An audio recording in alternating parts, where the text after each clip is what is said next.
going to focus on adults that you might encounter, but the diagnostic criteria applies to both children and adults. So,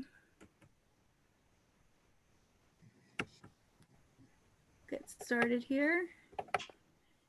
The main things we are going to discuss today are a description of autism, the brain differences in autistic individuals versus non-autistic or neurotypical individuals, what are the autism criteria or features, what autistic adults look like, the relationship between autism and mental health, different types of treatment or support for autistic people, different accommodations that might be helpful, as well as some local resources. And as Joe said, we'll give you contact information and web links.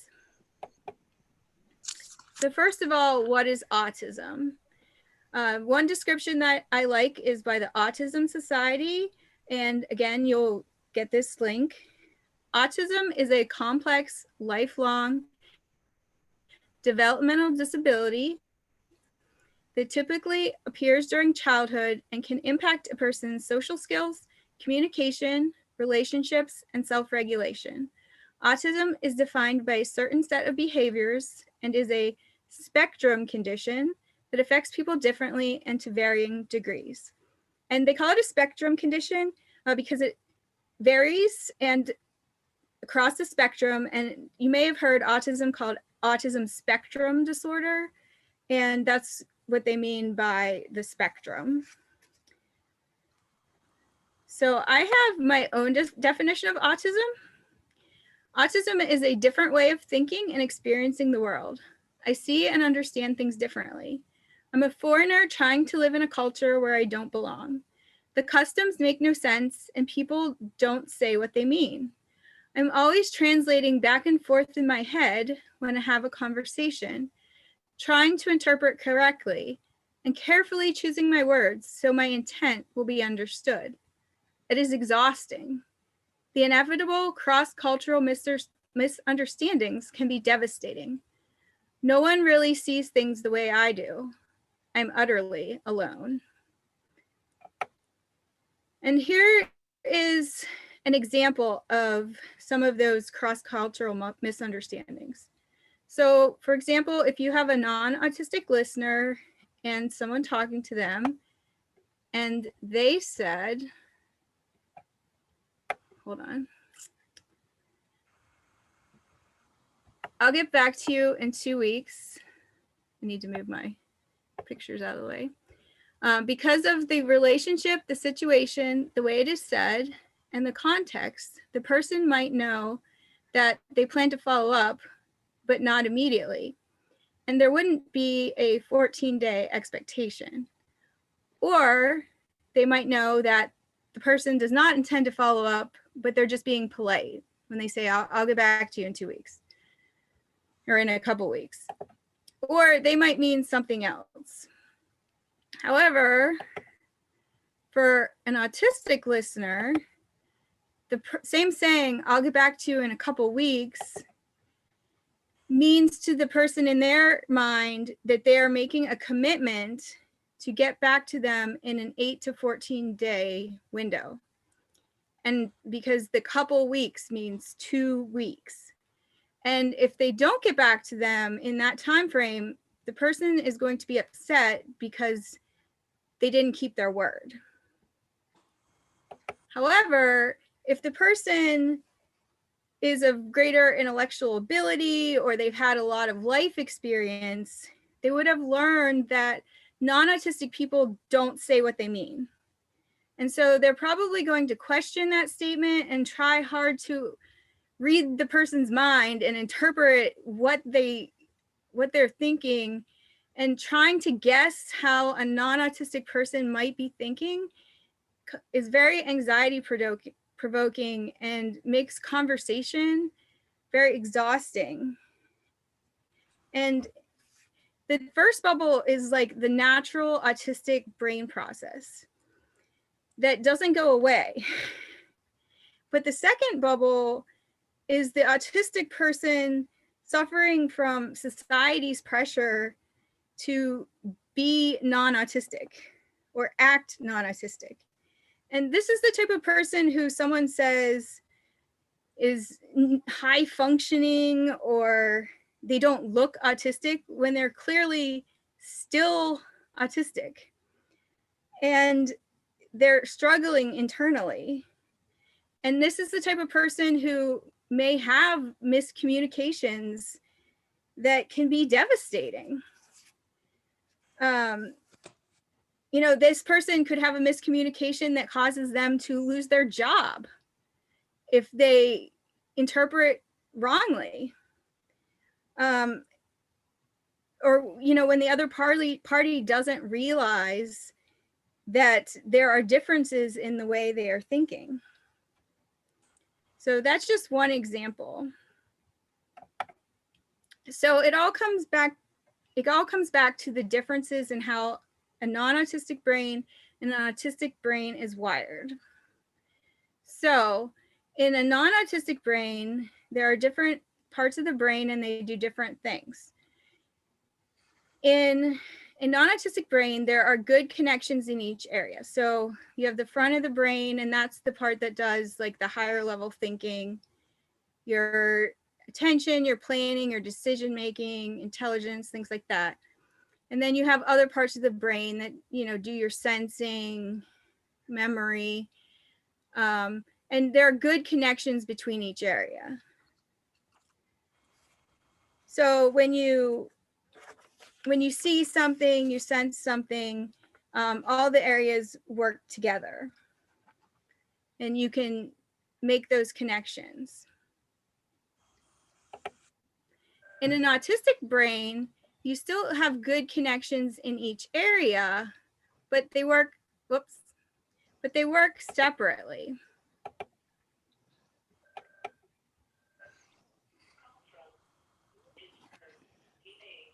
Go forward here. But they work separately, and their connections between each area is not as good. And they call that underconnectivity. However, each area can work exceptionally well by itself. So you can have, you know, a pianist or, you know, a mathematician that does very well within that one area, but then they still can't make connections between areas, and they may have weaknesses in different areas. And everyone's brain connections are different, so their symptoms are going to be different. And again, we have a spectrum of abilities and weaknesses and strengths. And there's a link here to research by Justin Minshew.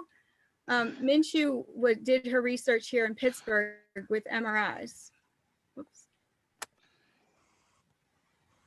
And I actually did some MRIs, not specifically on this research, but on some of Minshew's other studies. So here's an example of autistic brain connections. So if I'm reading something aloud for the first time, I have to focus on reading aloud. I'm not really able to listen to myself, to comprehend what I'm saying, or to recall the details of what I've just read. And that's because the parts of the brain that are required for that are in different areas. So you have like the motor and the speech production, the higher intellect, and the vision to read are in different parts of the brain. So they require coordination between those areas. But then you also have language comprehension, memory, and auditory. And when you try to coordinate all those different areas at the same time, it just can't be done. In my case, there's underconnectivity. So then the autism diagnosis under the DSM-5 requires the following criteria. And these criteria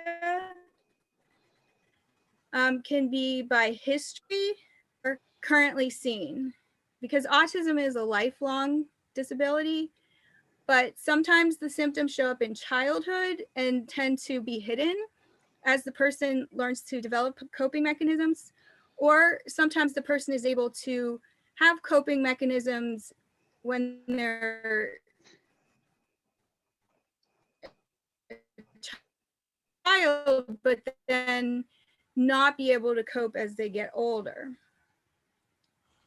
So first of all, we have deficits in social emotional reciprocity, deficits in nonverbal communicative behavior, deficits in maintaining, developing, and understanding relationships. And those are all three required for an autism diagnosis. Then a person can have 2 of the 4 following, but they don't have to have all of them because, again, it's a spectrum condition.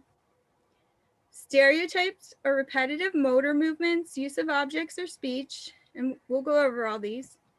Insistence on sameness, inflexible adherence to routines or ritualized patterns of verbal or nonverbal behavior, highly restricted, fixated interests that are abnormal in intensity or focus, and hyper or hyporeactivity to sensory input or unusual interest in sensory aspects of the environment. Now, it's not included in the actual diagnostic criteria, but autistic people may also have difficulty with emotional regulation and impaired executive functioning. So first of all, what are deficits in social or emotional reciprocity? This means that the person may not respond when they're spoken to. They may have one-sided conversations or not allow other people to give much input, trouble taking turns in activities or in conversations. They may interrupt to give their input, prefer to work alone rather than collaboratively, not do good at group work, not share emotions with others, or not comfort others. Deficits in nonverbal communicative behavior. Limited eye contact, not facing the listener. They have impaired use or understanding of body language. When they speak, they may have abnormal volume, pitch, intonation, the rate of speaking, the rhythm, or they might stress their words, not quite the way most people would. They might not be able to accurately read other people's nonverbal emotional expression, or they have limited emotional expression, or their nonverbal communication isn't coordinated. So they might be doing they might look one way with their hands, but then their face might show something else, a different emotion. They might have another requirement is deficits in maintaining, developing, and understanding relationships. So this is difficulty developing and maintaining peer relationships related to difficulty in taking perspectives of others. So not having a lot of friends because they can't really see where their friends are coming from. Difficulty adjusting behavior to suit social situations. So not really aware of the norms, not noticing when other people aren't interested in them, inappropriate responses, not noticing when they're not welcoming, not recognizing others' emotions. Difficulty making friends, not trying to establish friendships, not having lack of cooperative behavior, not responding to social approaches, not lacking knowledge of the social conventions, or just lack of interest in others, not having the interaction and preferring solitary activities. However, we talk about all these like relationships with other people. What would happen if autism gene was eliminated from the gene pool?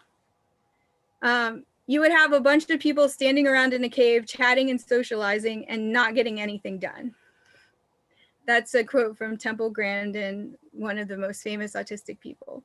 So, we can't eliminate autism altogether, or, we would eliminate a lot of good things. So those were the requirements. Some of the other 2 of 4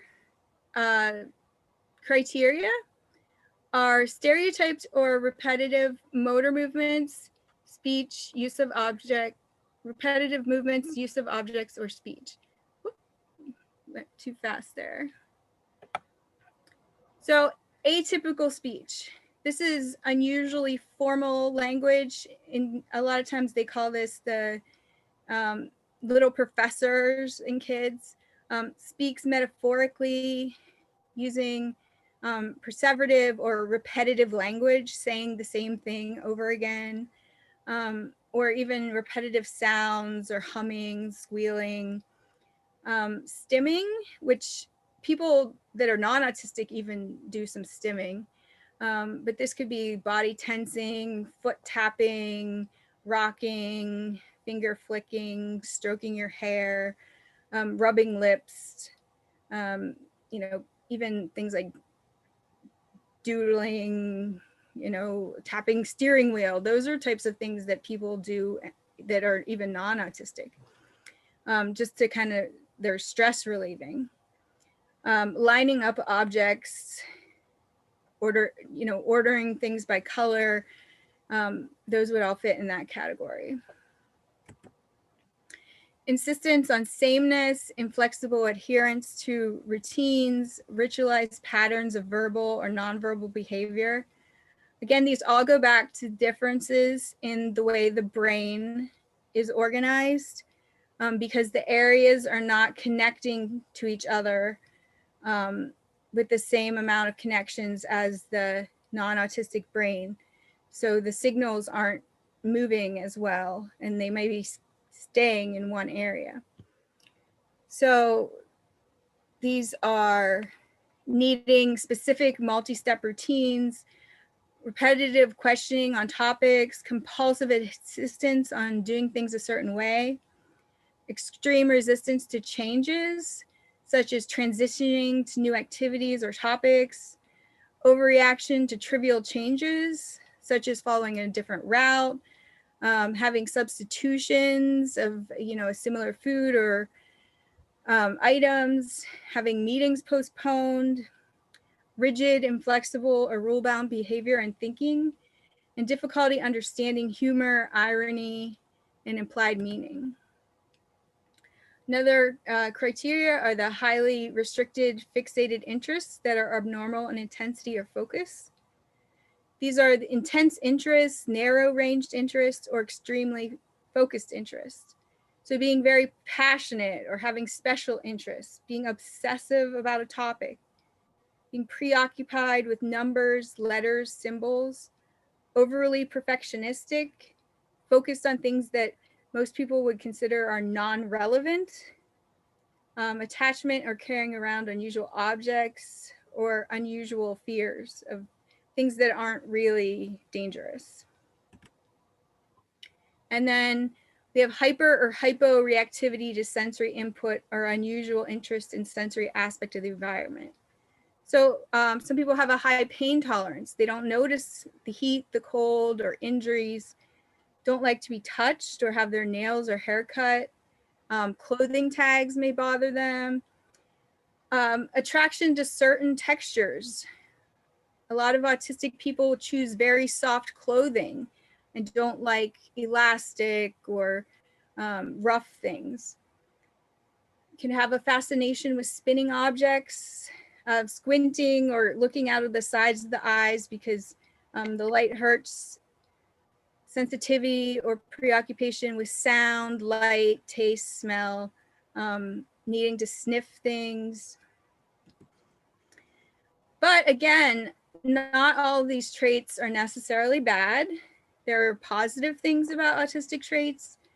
Autistic people can be usually highly dedicated and interested in interests, likely to be very straightforward and direct.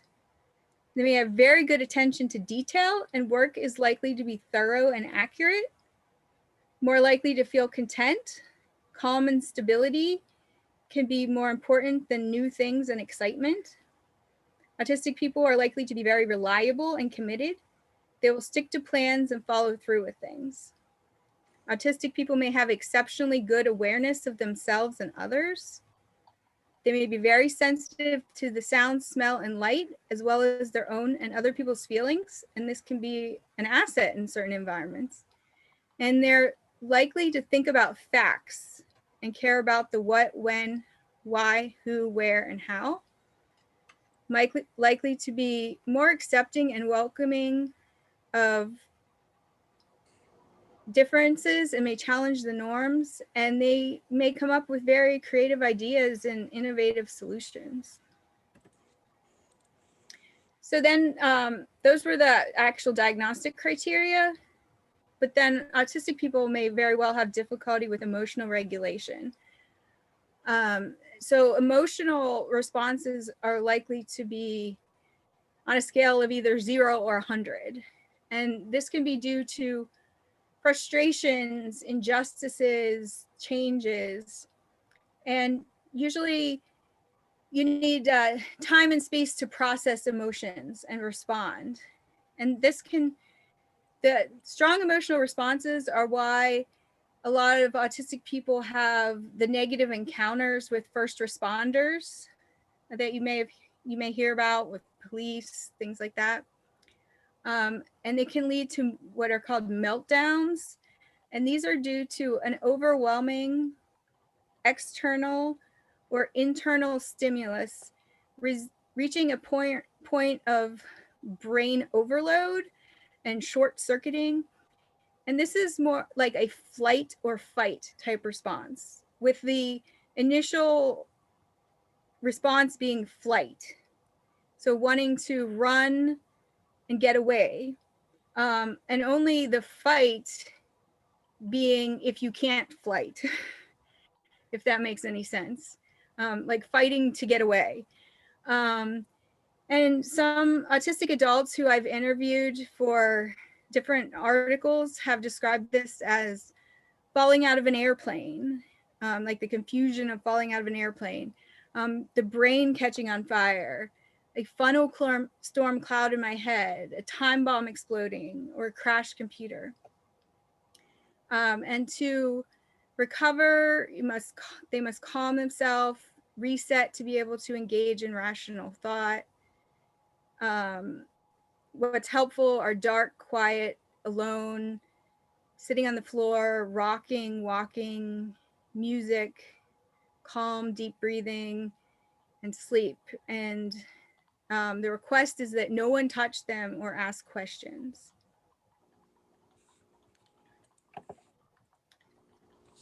So also common is the impaired executive functioning. And this has to do with that front part of the brain. Executive functioning is the term for the cognitive processes that help us regulate, control, and manage thoughts and actions. And this includes planning, working memory, attention, problem solving, verbal reasoning, inhibition, which is stopping yourself, cognitive flexibility, initiation of action, monitoring of actions. And in the average person, executive functioning usually develops by age 20 in females and 26 in males. So this is like when you're mature. And if you want to think about impaired executive functioning, it's the like, what were you thinking when you make like decisions? That's one example of executive functioning or impaired executive functioning. And impaired executive functioning is common in autistic spectrum disorder, ADHD, as well as like other mental disorders and brain injury, things like that. Impaired executive functioning affects each person differently. Again, autism spectrum disorder is on a spectrum, and it requires personalized solutions. Things that can help are planners, checklists, following routines, getting alerts and reminders on your phone, for example, setting up auto payments, using assistive technologies. Some people even have in-person supports. And I have an additional slideshow that's linked here about executive functioning. And the website also has a lot of information about adult diagnosis and just a lot of good information. So you'll get the link for that. So what do autistic adults look like? Autistic adults look like anyone else. Autism is an invisible disability. And to suggest a person doesn't look autistic minimizes their everyday struggles. Many autistics go to great lengths to mask or camouflage their natural autistic tendencies and internal distress to accommodate non-autistics. And this strategy only works in the short term, leads to exhaustion, and is detrimental to mental health. And this is also the reason why many females go undiagnosed until adulthood. There's a good article in Spectrum News from February of 2018. This was also reprinted in The Atlantic, and I was in this article. It's mainly talking about females, but a lot of the information applies to males as well. Most people do mask to some extent, but in autistics, it's very common. If you want to think about masking, think about if you have to wear, like squeeze into a suit or a dress that is very uncomfortable. Maybe it doesn't fit you, it's too small, and you're very self-conscious about it, but you have really no choice about wearing it. And you have to pretend that you're comfortable and that you're fine. And you have to wear it all day. And imagine doing that every day. That's somewhat of what masking is about. So more about what autistic adults look like. Autistics are a very diverse population. And Dr. Stephen Shore, a famous autistic, said, if you've met one person with autism, you've met one person with autism, because they're all different. The Pittsburgh Center for Autistic Advocacy did an autistic needs survey in 2019, where they interviewed 106 adults in our local counties, Allegheny, Armstrong, Beaver, Butler, Fayette, Greene, Washington, and Westmoreland. And there's a link to that. But some of the information they gathered, I have presented on these slides. The gender and is interesting because traditionally, autism in childhood is diagnosed a lot more frequently in boys. But when they interviewed adults, 61% of adults were diagnosed in adulthood, and the gender breakdown is equally male and female. So, you know, it seems that when you get to adulthood, there are just as many women as men who are autistic, and then 20% identify as non-binary. There's a, you know, spread of racial difference. Sexuality is very diverse. People live in all different living situations. The relationship status is varied. Lots of people in relationships or want to be in relationships. Communication preferences between preferring speech and not preferring speech. Lots of varied interest there. Education and employment. Over 36% of autistic adults are under or unemployed. Poverty level is high. Education Among those, adults, 10 to 30% have an advanced degree. 70% of adults have a post-secondary education. That were diagnosed as adults. 60% that were diagnosed as adolescents have a post-secondary education, and 50% of those diagnosed as children have a post-secondary education. Even people with higher levels of education have unemployment.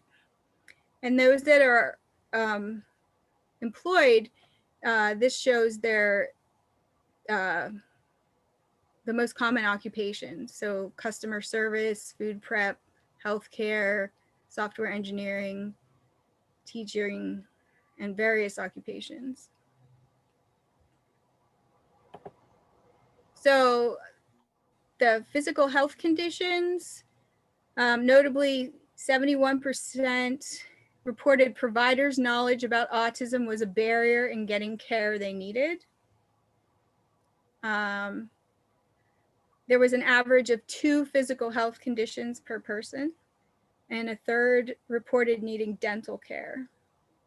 Most common physical health conditions were related to gastrointestinal and sleep disorders. This is very interesting for psychiatric developmental disability. The average person had four psychiatric or developmental diagnoses. 4. There were frequent misdiagnoses of bipolar disorder and borderline personality disorder, misdiagnoses. Anxiety disorder was almost 90% among autistics, and depression was about 65%. So autistic people almost always have anxiety disorder. And over 60% have depression. Over 50% were diagnosed with ADD or ADHD. 40% had PTSD. The other common diagnoses were OCD, learning disability, eating disorder, and intellectual disability was 10%. So 38% had received inpatient mental health care. So the survey takeaways, no male or female predominance, 20% identified as non-binary, 61% were diagnosed after age 18. There was a wide range of sexualities. Only 33% identified as straight. Over 50% of the adult or self-diagnosed autistics were in a relationship. There was 36% on or under unemployment. 60 to 70% had a post-secondary education, and 10 to 30% with an advanced degree of those that were diagnosed in adolescence or adulthood. An average of 2 physical health conditions, 4 mental health conditions, with the highest of anxiety, depression, and ADD and ADHD. Frequent misdiagnoses of bipolar and borderline personality disorder. And 38% had mental health inpatient hospitalizations.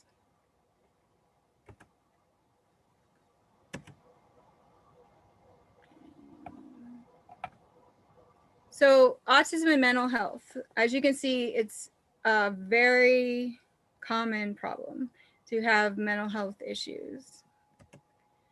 So as we said, the most common ones listed were depression, anxiety, ADD or ADHD, PTSD, eating disorders, and OCD. So why is mental health disorder so common? First of all, there are a lot of vulnerabilities. Social isolation, loneliness, feeling disconnected, being ostracized and bullied, misunderstanding of one's motives, difficulty getting and maintaining a job, being overwhelmed by the expectations of being normal, a lack of understanding, acceptance, and accommodation. And as you can see, these are all vulnerabilities related to living in the world, related to, you know, social things. But then there are also vulnerabilities related to autistic brain differences, difference in communication and thinking style, difficulty handling changes and coping with unfairness or unclear expectations, inflexibility, preoccupation with numbers and objects, rule-bound behavior, perfectionistic, obsessive about interests, and then sensory, emotional, cognitive, and empathy overload. And then you have poor emotional regulation and impaired executive functioning. And all of these predispose an autistic person to have mental health issues. And again, the average person had 4 mental health diagnoses, and 38% of them had received inpatient hospitalization. And there are a lot of common misdiagnoses of mental health disorders, or adults that are not diagnosed with autism and they are diagnosed with mental health disorders, or misdiagnosed with mental health disorders instead of autism. So you will see a lot of autism within a mental health population, and treatment requires a very individualized approach, especially because autistic individuals do not do well in traditional group treatment settings. So what about treatment and support for autistic individuals? First of all, we need to address all the mental health comorbidities, which we just talked about. And this is a, across the board treatment approach. Medical treatment, psychosocial, supportive living, all the types of treatments that you would give any person with a mental health disorder. Oh, sorry. Therapy. This is very important because, sorry, go back.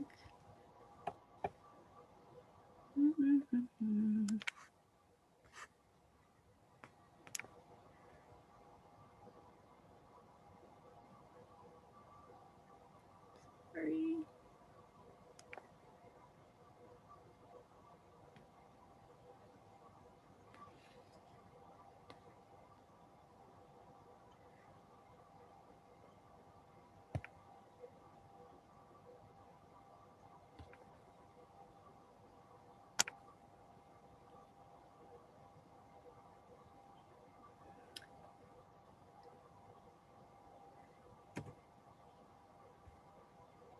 Okay, so mental health.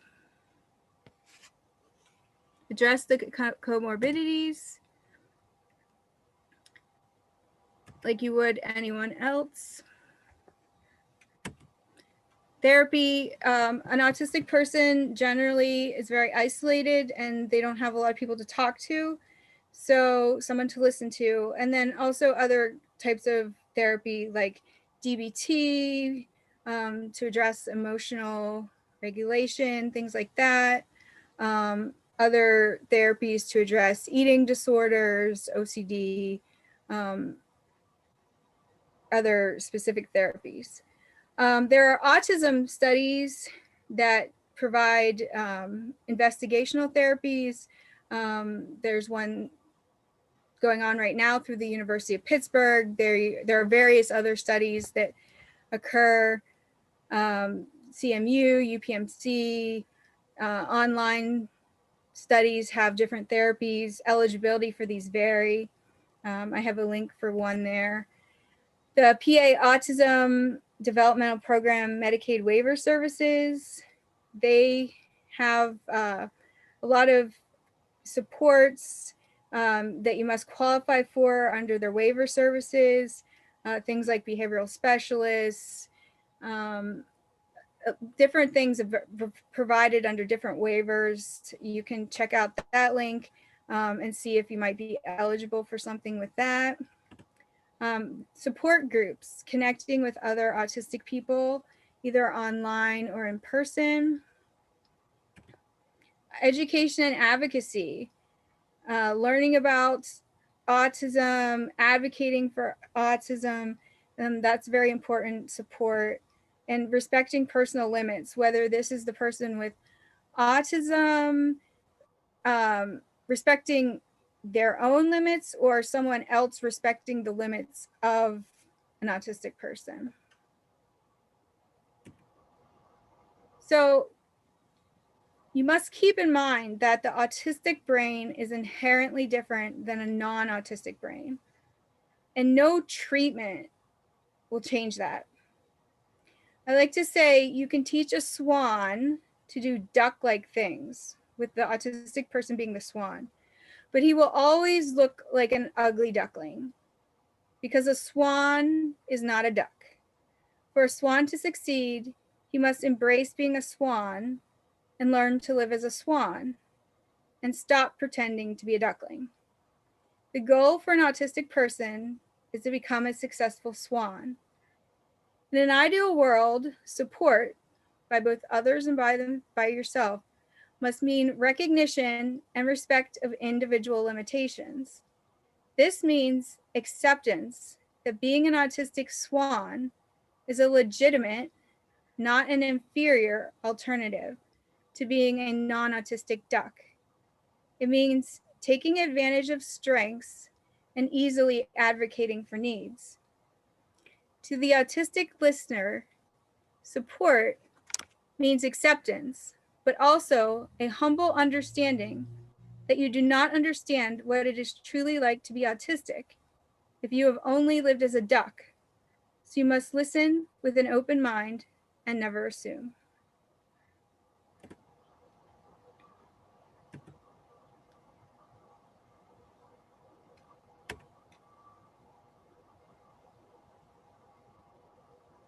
So how to help?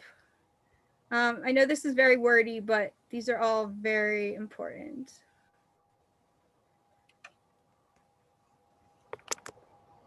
The burden is almost always placed on the autistic person to accommodate the conversational and environmental preferences of the non-autistic person. Please ask about and accommodate autistic needs. Be very specific and say exactly what you mean. Do not imply things. Autistic people don't always get like what you might imply. For example, back in it with the couple weeks, do not read into the message of an autistic person without clarification. Autistic people usually do not have hidden agendas and are awfully simply sharing facts and observations.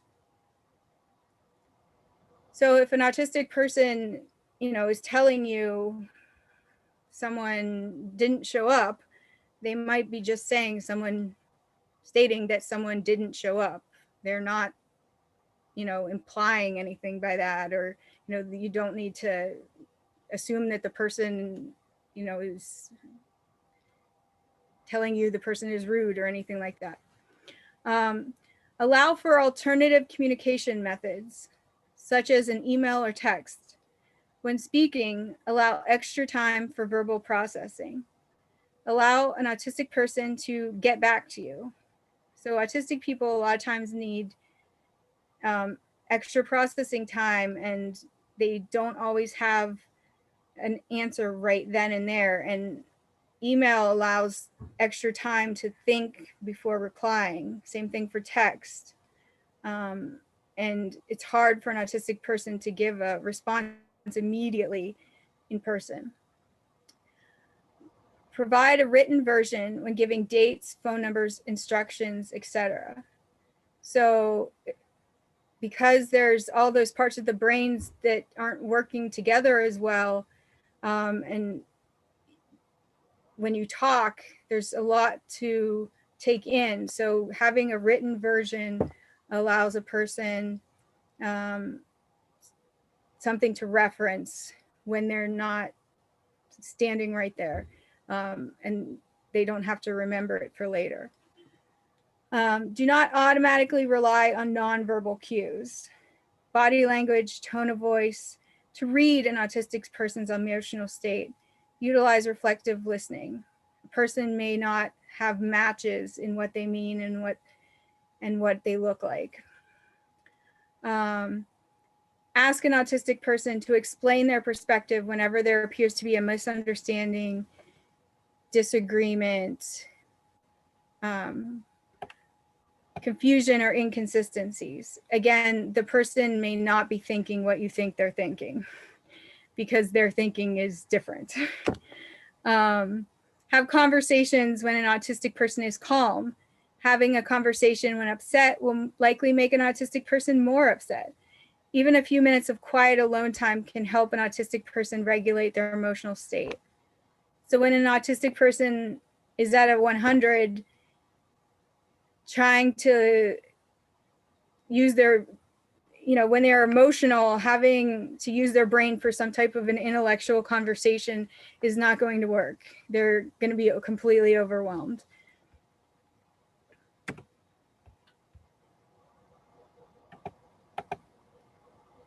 Allow for breaks, even short ones, between scheduled events and meetings, and a quiet space to go to. Autistic people need time to reboot and have like a transition period. Ask an autistic if it's a good time to talk or if they desire assistance rather than forcing an interaction. Again, even a simple interaction can be overwhelming. And whenever possible, avoid last-minute changes and cancellations. Arrive on time. Those can be very anxiety-provoking. Give as much advance notice and background information as possible before any new activity. Autistic people like a lot of Hi, I'm listening to a very good talk. Oh, I missed one. Computer about autism. And finally,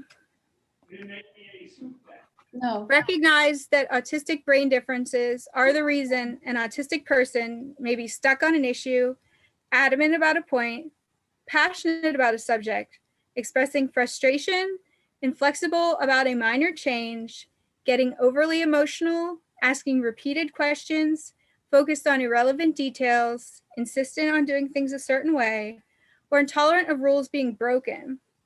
Autistic people are not intending to be difficult. These are examples that demonstrate an autistic way of thinking clashing with non-autistic thinking.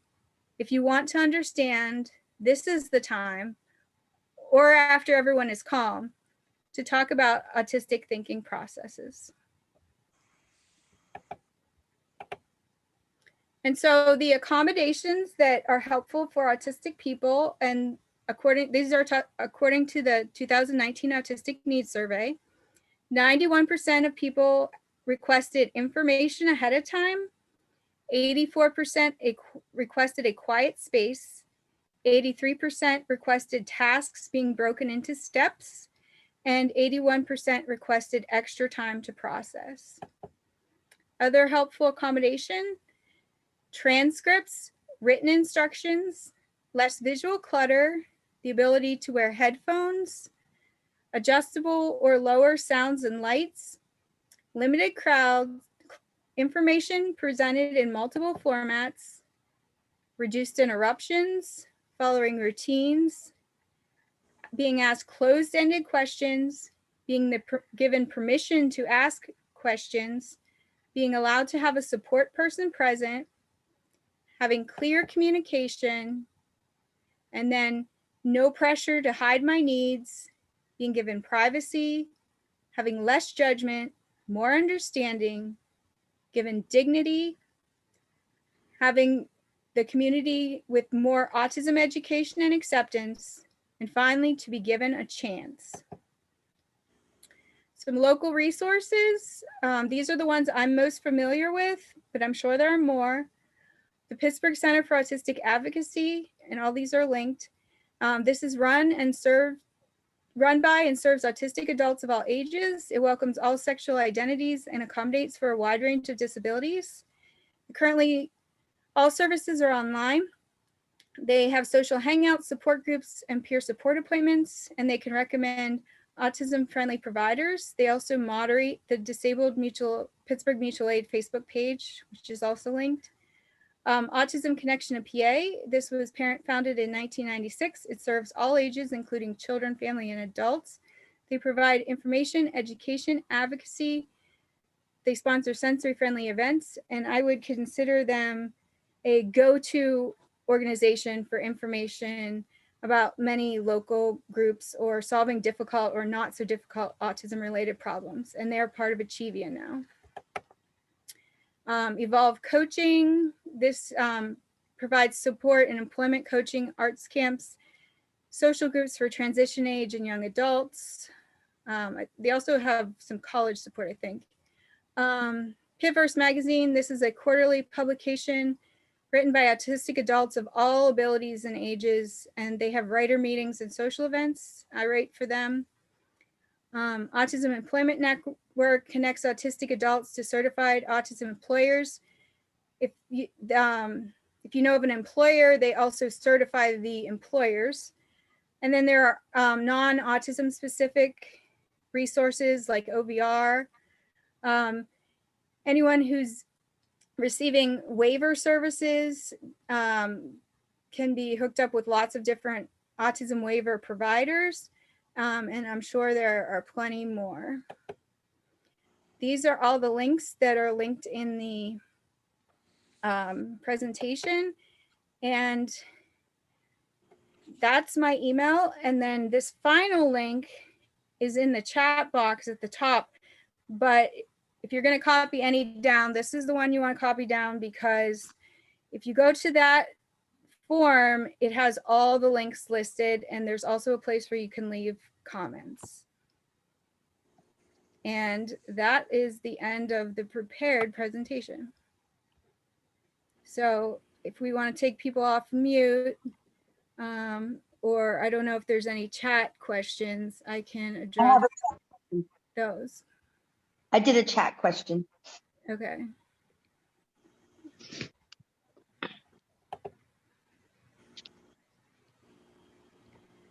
I have a question. I'm a true layman when it comes to most of this. Could you explain the difference between autism and Asperger's in a short way? I really don't know the dramatic difference between the two. Okay. I can't see everyone, but who asked this question? Josh Resnick, Okay. better known as Dead Resnick today. Okay.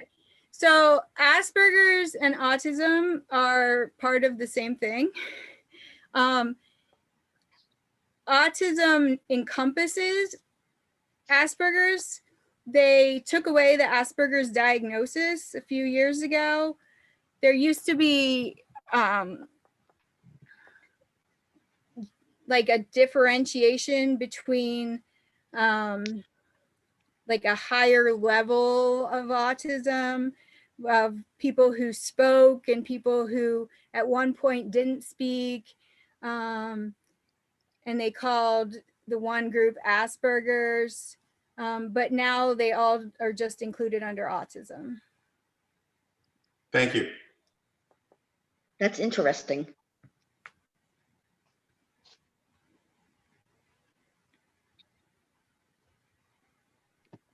And what was, I think Eileen had a question. Yeah, there were a Going to couple hands up. Spend some time with my friend's son. It will be, and one-on-one, what do I do when he gets upset and what's going on around him?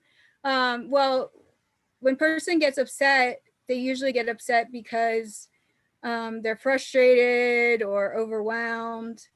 And usually it's best to leave them alone. I mean, unless they're in a dangerous situation, it's usually best to leave the person alone so they can calm down. How long does it take for a person to calm down? It depends on individual. It depends on the individual and what they're upset about. Okay. Because I have a good example. I had a birthday party at Eaton Park one year, and somebody got out of hand and upset him. I ran right over to him to calm him down. It worked. Yeah. I mean, usually it's better to, it depends on the person, but usually it's better to let the person calm themselves down. Thank you. Mm-hmm.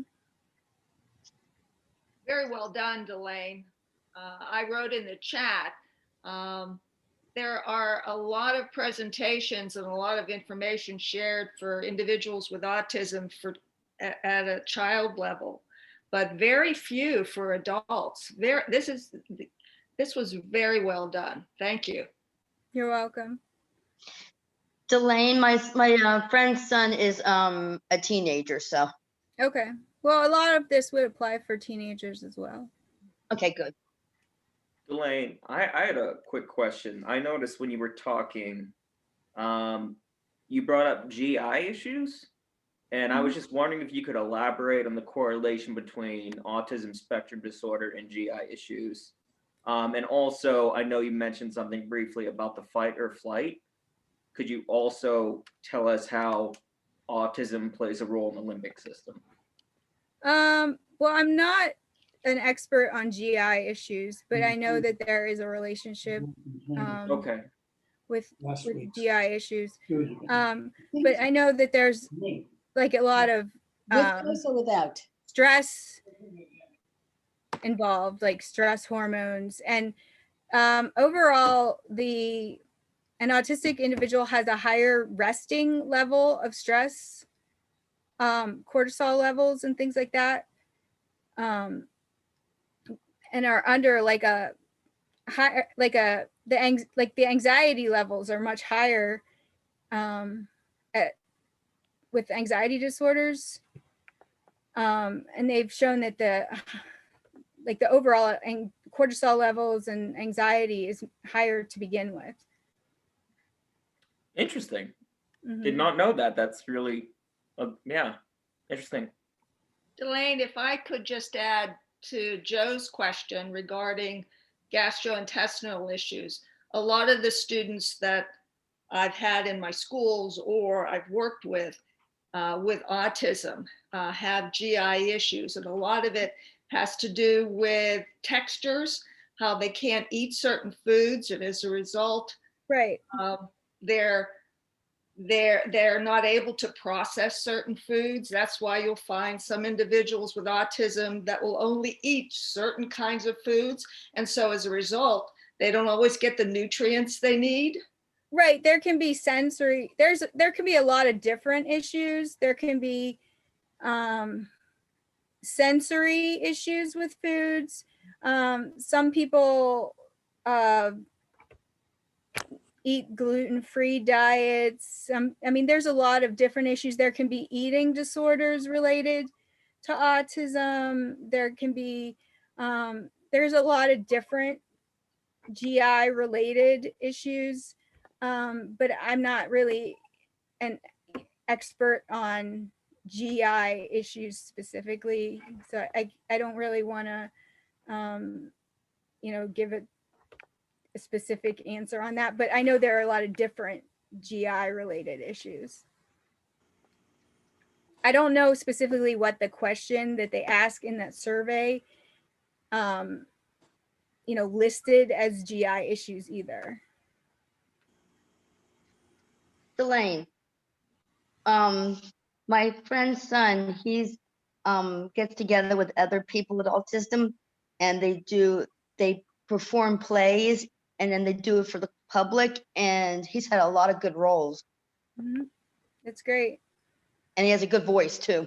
A lot of autistic people do well with other autistic people because they think and their brains work the same way and they understand each other, because a lot of the autistic issue is somewhat societal, because there's a different thinking pattern, and autistic people tend to think in a similar way, and they know where they're coming from, where the neurotypical or non-autistic people don't understand things the same way. So, you know, they think in one way, and autistic people understand each other because they think this other way.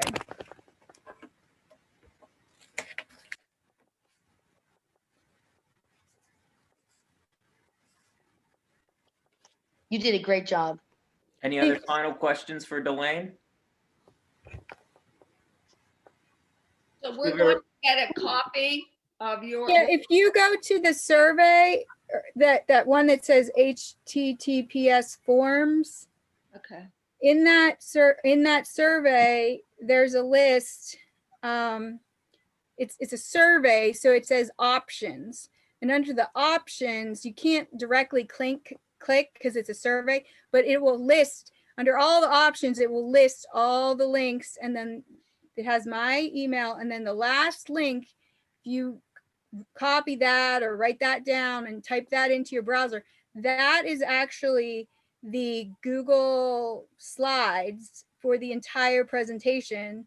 And in that one, you can click directly and it on all the hyperlinks in the slides, and you can see all the slides.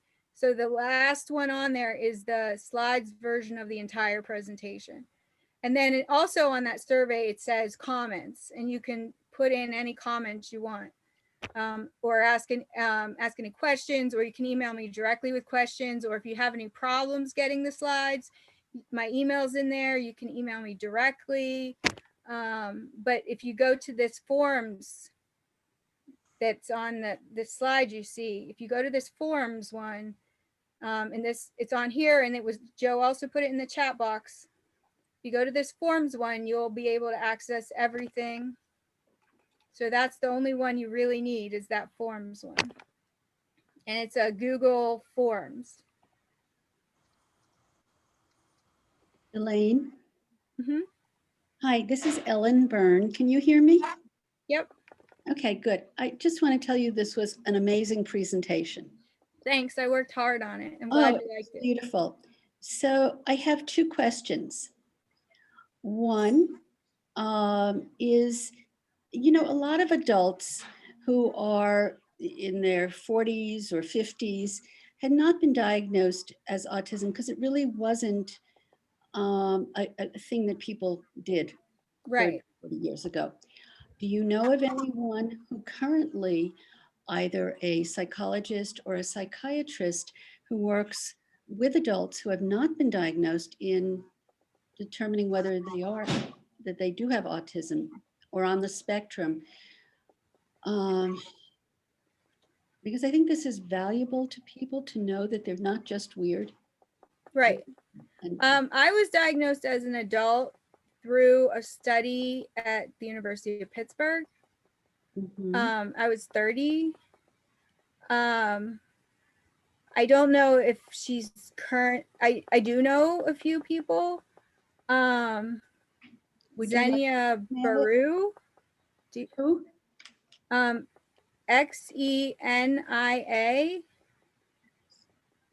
I think it's BORUE. Can I give you my email and you Yeah, can? just email me. Okay, great. And then I know of, I don't know if she's like currently taking patients or anything. But also if you go to the Pittsburgh Center for Autistic Advocacy, Yes. or the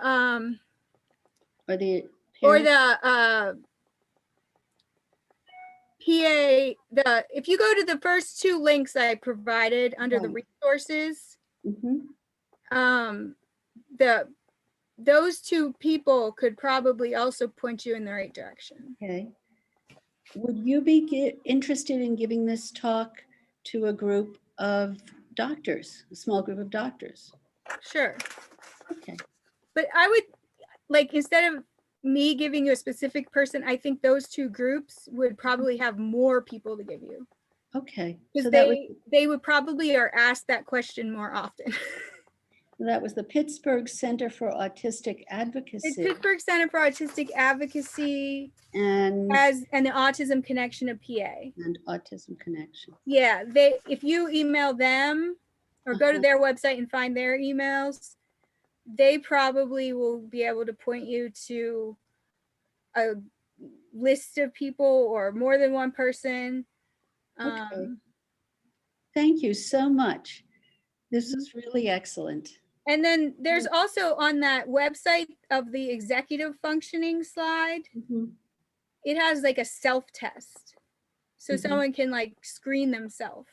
It's not an official diagnosis, but someone could, if they think they might be, they can do Mhm. the like self-test on that page. It So- was the executive functioning slideshow. There on that same website, there's like self-test. Okay. And to get all those websites, They're on the forms thing? forms, and that it's the one on executive functioning, Okay. or thank you it's in the again. slideshow as well. Right. Wow, this was an amazing morning. Thank you. You're welcome. Any other questions for Delaine? I did ask this question. I don't know if Delaine heard me. This is Ellen again. Okay. I I'm a retired physician, and the group that I was with that has about 6 or 7 doctors meets once a month. They're primary care doctors. And they would be, I think, it would be very valuable for them to hear your presentation.